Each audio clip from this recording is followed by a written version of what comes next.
अब लिंचिंग होती है तो क्या वहां पर ये वोट मांगने वाले नेताओं के कार्यकर्ता नहीं होते? तो मेरी सभी भाइयों से अनुरोध है, जब आपके पास सपा, बसपा, कांग्रेस, आम आदमी पार्टी, भाजपा का कोई भी विधायक या कार्यकर्ता या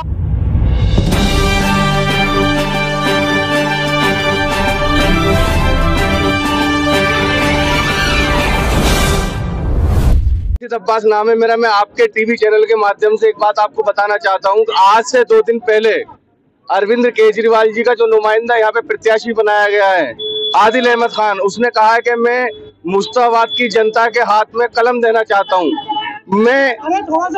मैं ये पूछना चाहता हूं अरविंद केजरीवाल जी से और आदिल अहमद खान जी से कि 10 साल अरविंद केजरीवाल की सरकार दिल्ली में है, 5 साल से मुश्ताबाद विधानसभा के अंदर उनका एमएलए है। क्या 5 साल के अंदर या 10 साल के अंदर इस मुश्ताबाद विधानसभा के अंदर कलम नहीं था? हाँ, ये बात उन्होंने सही कही है। मैं कलम देना चाहता हूँ क्योंकि 10 साल के अंदर और 5 साल के अंदर अरविंद केजरीवाल की सरकार ने और मुश्ताबाद के विधायक ने यहाँ की आवाम के हाथ में सिर्फ शराब की बोतल दी है, कलम नहीं दिया। इसलिए आपने यूँ नहीं पूछा कि जो टेंट वाला स्कूल चल रहा था उसको उड़वा करके निर्माण धीरे धीरे चल रहा है, खरगोश की चाल चला धीरे धीरे, तो क्या तालीम देने की बात की जा रही, कलम छीनने की बात की जा रही या कलम देने की बात? आपने पूछा नहीं? ये सवाल तो हमारे यहाँ के तमाम जनता को और पत्रकारों को उनसे ये पूछना चाहिए कि आज टेंट वाले स्कूल की वोट जनता देती, पत्रकार तो पूछेगा, जनता वोट देती, जनता का अधिकार है आप पूछने का। आप पूछिए, आपका काम है पूछने का, अब जनता का काम है। मैं आपके चैनल के माध्यम से बताना चाहता हूँ कि अगर उस डिबेट के अंदर या उस बाइट के अंदर मैं मौजूद होता तो मैं उन अरविंद केजरीवाल के उस चमचों से और अरविंद केजरीवाल के उस नुमाइंदे से सवाल जरूर करता।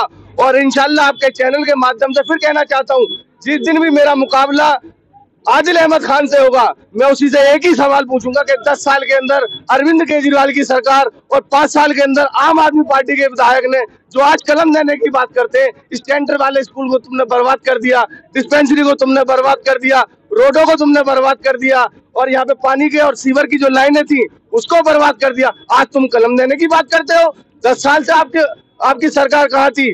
10 साल से आपके लीडर अरविंद केजरीवाल कहाँ थे? 10 साल से आपके अंदर मनीष सिसोदिया कहाँ थे? 10 साल से आपके अंदर संजय यादव कहाँ थे? सबके सब 10 साल से भ्रष्टाचार करने के बाद पिछले कई सालों से जेल के चक्कर काट रहे हैं, कोर्ट के चक्कर काट रहे हैं। और इंशाल्लाह इस मुश्ताबाद विधानसभा से इस जनता ने ये ठान लिया है, ये जनता ने ठान लिया है कि इंशाल्लाह इस अरविंद केजरीवाल की झूठी सरकार को इस दिल्ली से भी उखाड़ फेंकने का काम ये मुश्ताबाद की जनता करेगी। आपको बीच में रोकता थोड़ा सा ये पूछना चाहता हूँ, आपके खास मुद्दे क्या है? आपको हमारे यहाँ पानी का मुद्दा, जो आज पानी की हालत खस्ता है, घरों में साफ पानी नहीं आ रहा।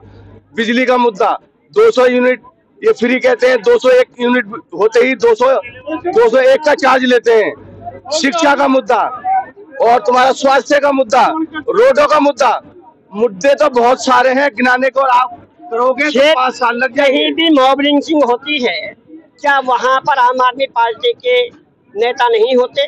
देखिए, आज से 1 या 1.5 महीने पहले संभल के अंदर हमारे सारे भाइयों ने दंगा देखा। 2020 के अंदर इसी विधानसभा। मेरा सवाल काट दिया आपने। मेरा सवाल है, ये मुद्दा आप लोगों का होना चाहिए कि जब कहीं पर मॉब लिंचिंग होती, किसी एक आदमी को घेर के मारा जाता, क्या वहाँ पर इन राजनेताओं के कार्यकर्ता नहीं होते? कहीं अरविंद केजरीवाल का एक भी कार्यकर्ता नजर नहीं आएगा। अगर उस मॉब लिंचिंग के अगर किसी की सुरक्षा के लिए खड़ा होगा तो कांग्रेस पार्टी, राहुल गांधी की सेना और हसन अहमद जी की भाई मेरे बात का जवाब देते हुए रास्ता काट गए हैं, आपने सुन लिया है। मेरा पूछना ये था कि आपके पास यदि कोई नेता वोट मांगने आता है तो क्या आपका ये मुद्दा होगा या नहीं होगा? जहां मुस्लिम मॉब लिंचिंग होती है तो क्या वहां पर ये वोट मांगने वाले नेताओं के कार्यकर्ता नहीं होते? तो मेरी सभी भाइयों से अनुरोध है, जब आपके पास सपा, बसपा, कांग्रेस, आम आदमी पार्टी, भाजपा का कोई भी विधायक या कार्यकर्ता या पदाधिकारी वोट मांगने आता है, जनता से अनुरोध है, इनसे सवाल करो उस टाइम पे तुम्हारे कार्यकर्ता तुम कहाँ रहते हैं जब 100 सुअर इकट्ठे होकर के एक शेर को घेर कर मारते हैं? देखिए, मैं आपके चैनल के माध्यम से कहना चाहता हूं कि मॉब लिंचिंग अभी यूपी के अंदर भी हुई थी तो वहां भी कांग्रेस पार्टी खड़ी थी, आम आदमी पार्टी कहीं नहीं खड़ी थी।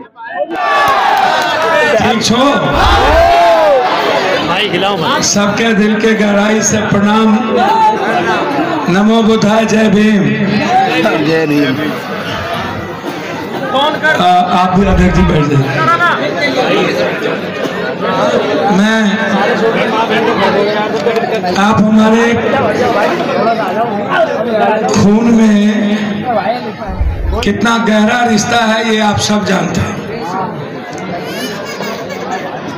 बिहार के 13 करोड़ लोग और खास तौर पर जब गरीब की बात आती है, दलित की, माइनॉरिटीज की, तो हम सब एक परिवार हैं। हमारे बुजुर्ग यहाँ हैं, सबको पता है कि मैं इंसान को अल्लाह और ईश्वर के तरह ही मैं उनकी पूजा इबादत करता हूँ। इंसान, मैं अपनी जिंदगी से ज्यादा इंसान से प्यार करता हूँ। तालीम आपको सबको पता है। आज मैं अपने परिवार के बीच आया हूँ। हमारे माननीय विधायक और कांग्रेस पार्टी के नगर प्रखंड सभी सम्मानित अध्यक्ष जी, नेतागण, मंच पर जितने हमारे बुजुर्ग हैं जो मेरे लिए ऊर्जा है, हमारी जिंदगी है, हम सबके खुशियों के लिए जीते हैं। मेरे जो युवा हैं जिनसे बहुत विश्वास है, उम्मीद है, जो क्रांतिवीर भी है, कर्मवीर भी हैं और जिनके बदौलत इस हिंदुस्तान की हिफाजत भी कर रहा है। यहाँ युवाओं की तादाद बहुत ज्यादा है और पूरे बिहार, पूर्वांचल को और दिल्ली को भी आपसे बहुत उम्मीद है। आप मेरे लिए अनुज ही नहीं है, मैं बेइंतहा मोहब्बत करता हूँ। आप मेरे दिल के टुकड़े हैं। दुनिया में जितना आपसे कोई मोहब्बत नहीं कर सकता, उससे कई करोड़ गुना ज्यादा मैं एक तरफा मोहब्बत करता हूँ। मुझे कोई लेना देना किसी चीज से नहीं है दुनिया में। ताली मत बजाए, कुछ भी नहीं, ना मुझे कोई रुपया। आप सबको पता है कि एक व्यक्ति ने अपना 9-9 हजार बीघा जमीन, जिंदगी में हर गरीब, हर लोगों तक मैंने, हर परिवार के बीच कुछ भी छुपी नहीं है। मैं 2-3 बात कहना चाहता हूँ। शुरू कैसे करूँ? मैं शुरू करता हूँ कोरोना से। 9 महीने का वो कोरोना मुझे याद है। अंतिम में मेरी गिरफ्तारी हुई थी। मैं 5 महीना बिना केस के जेल में बंद था। बिहार में सब कुछ खत्म हो गई थी। पटना के बाढ़ में सब कुछ खत्म हो गया, जो बचा कोरोना में भी। मैंने हिंदुस्तान में कोशिश की, किसी भी जाति का, गरीब अमीर, कोई, जब नेताओं ने, इस देश के वजीर ने, मुख्यमंत्री ने, सियासतदारों ने सबको सड़कों पर छोड़ दिया था। 2200 किलोमीटर पैदल, ट्रेन के बोगी के पिखाना की गंदी पानी,